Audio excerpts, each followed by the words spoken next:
What's up guys, today I'm going to be going over the most costly mistakes you could make while dropshipping. And not only am I going to show you how not to make these mistakes, but I'm also going to be giving you guys advice that I would have paid tens of thousands of dollars for a few years ago. Also, I want to make a deal with you guys. If you do get this video to 3,000 likes, then I'm going to create a document with 10 viral winning products that are making thousands of dollars per day right now. So if you guys do want that, make sure to smash the like button. But without further ado, let's get into the value. Alright guys, I felt very compelled to make this video because I've been getting some absolutely absurd messages on Instagram. Like this girl asking if she can make $100,000 or $200,000 in just 2 weeks of starting dropshipping. You serious? So what I'm going to be covering today is stuff I never talked about on the channel. This is the less sexy side of dropshipping, but if you are serious about getting into this business model, then you're definitely going to want to listen. So the first mistake that I see beginners make when they get into dropshipping is setting realistic expectations. I know there's a lot of talk online about people who scale their dropshipping businesses super quickly, and heck, I've even showed you guys a video of me scaling to over 100K a week in just a few weeks of launching that store. So obviously that probably gives out the idea that you can make hordes of money super quickly with dropshipping. And while it's true that you can make a lot of money really quickly, it's not as easy as that. What you guys are seeing is me going out and building these successful stores, but you guys aren't realizing that I've spent literally 4 years mastering this strategy. And it's not like every single product I'm going out and testing is making me hundreds of thousands of dollars. So what type of result should you actually expect with dropshipping as a beginner? So I know a lot of you guys aren't going to want to hear this, but expect to lose money in the beginning. At the end of the day, this is a business and you're going to have to invest money in yourself in order to see a return. So if you're looking to make money next week to buy a PlayStation 5, then this business model is not going to be good for you. Anyone who's looking for a get-rich-quick scheme, you should stop Shopify dropshipping right now because this does take a lot of dedication and perseverance. And I'm not saying it's not possible to be profitable on your first store, but is it likely and realistic for most beginners? Absolutely not. So I think if you set yourself up with this mindset, then you're going to be much more likely to succeed in the first place. Mistake number 2, budget. So there's all of these videos online talking about how you can start dropshipping with $0, and heck, I've even made one of these videos showing you guys an advertising strategy that works for $0. So can you actually go out there and start a dropshipping store for $0? Yes and no. While technically you might be able to start your dropshipping store for just a few dollars, I ideally recommend with at least a $2,000 or $3,000 budget. And the reason I'm saying this is that your likelihood of actually being profitable on your first product is very slim, and the basis of e-commerce and dropshipping is going out there and testing multiple products. And if you don't have enough budget, you're gonna need to get really lucky in order to be profitable. Now, if you don't have that $2,000 or $3,000 budget, I'm not saying that you can't dropship, but if you actually go out and try to run Facebook ads, you're gonna have a lot of difficulties, especially with keeping your Shopify store, all the apps, getting advertisements made, and testing new products. You're gonna really struggle.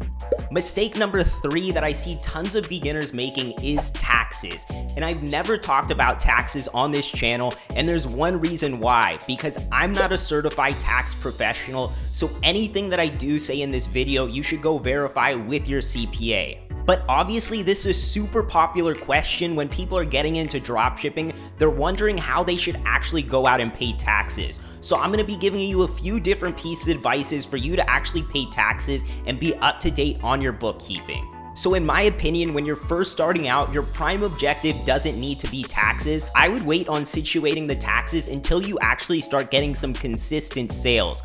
And once those sales start coming in, what you're gonna wanna do is you're gonna wanna type on Google CPAs near me. And I recommend using websites like Yelp to find the top rated CPAs near you. And what you're essentially going to want to do is you're going to want to reach out to these CPAs and let them know a little bit more about your business. They'll usually give you some invaluable guidance on how you should actually structure your business and set it up. So for example, when I first started, I ran a sole proprietorship, which was most tax advantageous for me at the time. But now since my business has grown, I am an S Corp, so I'm getting distributions as an employee. So of course, there's going to be tons of different scenarios that you could fall under. So I really recommend speaking to your accountant about this. But one thing that I highly do recommend that's gonna make your life so much easier is bookkeeping. This is something that I completely forgot to do when I first got started with dropshipping. Let me tell you, it bit me in the butt, and right before taxes were due, I had to do all my books for the year, and you guys don't wanna be in that situation. So here's two really easy ways that you can take care of your books. Number one, you can create an Excel sheet, and one column can say money in and money out, and there you're just gonna wanna record all transactions that you're using for your business. So that's one really easy and simplistic way if you don't have too high a volume of transactions. But if your business is growing and you do have a lot of transactions, then you need to download QuickBooks. This has absolutely saved me so much time, and basically you can connect your bank account to QuickBooks and all the transactions will import in automatically, and it takes just a few minutes out of your day and you can be caught up on your books year round, which I really recommend. Now at the end of the tax year, I'm kind of excited because I already have everything figured out. All right guys, the fourth mistake that I see beginners make all the time is with cash flow. A lot of dropshippers want to start this business with as minimum cash as possible, and that obviously comes with big complications. So this is one of the biggest mistakes that I actually see beginners make. What they do is they focus on their Facebook ads, they keep increasing their budget, their sales are doing well, and then they realize they have no funds to actually fulfill the orders. So what are some different ways to overcome this, and how can you manage cash flow better? First thing, my last tip will greatly help you out because having accurate books will definitely keep you on track and ahead of your finances. But what else can you do to keep your business running and put yourself in an advantageous situation? And that's when we start to use credit cards. So a lot of people have this weird view of credit cards that you never want to use them because you pay these high interest fees on them. So I don't know if you guys know this, but you only pay those interest fees if you don't actually pay in time. But what are the benefits of actually using credit? Number one, you're able to use money that's not currently available to you. And then number two, we can actually bank out with different bonuses and welcome offers from these credit cards. For example, with my Chase Business Inc., right now I'm getting 3% cash back. So let's say I spent $100,000 on ads in a single month. That means Chase is gonna give me $3,000 cash back, which is definitely pretty sweet. And these are just a few of the reasons why you really wanna use credit cards. If you are young and you don't have much credit history, it is gonna take you a while to actually work up to have a significant credit line. But a few ways to expedite this process is just making sure all your credit cards are paid at that due date, and also having numerous lines of credit really help you. It took me about 18 months to get a 100K line of credit, which has greatly helped me out in scaling my business. So I definitely recommend, if you haven't already, to go out and get some credit cards for your e-commerce business. So just to drop a few credit cards that are best for e-commerce owners, number one is gonna be the American Express Gold Business Card. This gives you 4x on all advertising up to $150,000. So this is a really solid card. And then the next card that I would actually pick is the Chase Business Inc., because you're gonna get 3% cash back on all ads. And then another essential card that I think will be really good for you is the Capital One Spark Business Card. You get 2% back on all transactions. So this is really good if you need to pay inventory or anything like that.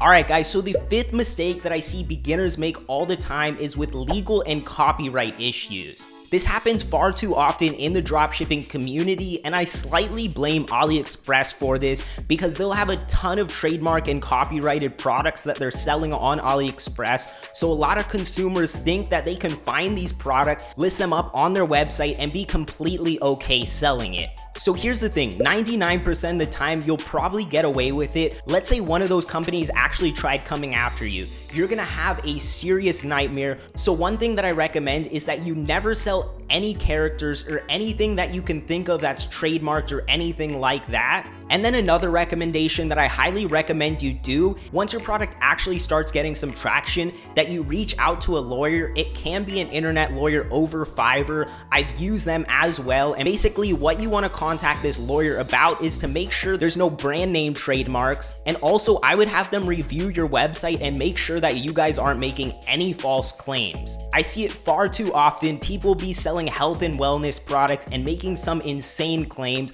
And guys, if the FDA CPA sees that, you guys are going to be in some trouble. So what I really recommend is once you do start scaling your product, that you do seek legal advice, because the worst thing that could happen is you take tons of money in, figure out that you did something wrong, and then you have to face the repercussions of all of those sales. So I definitely recommend that you be proactive. So guys, that's pretty much it. These are the top 5 mistakes that I do see beginners make, and I really wanted to make this video to really help you guys out at home, because I think there's a lot of misinformation and I don't want you guys to get started with inaccurate information. So I really hope this gave you a real picture of what it's like running a Shopify dropshipping business and some mistakes that beginners actually go out and make. So if you guys did enjoy this video and get a ton of value, make sure you guys hit that like button and subscribe to the channel. But I hope you guys have a wonderful day.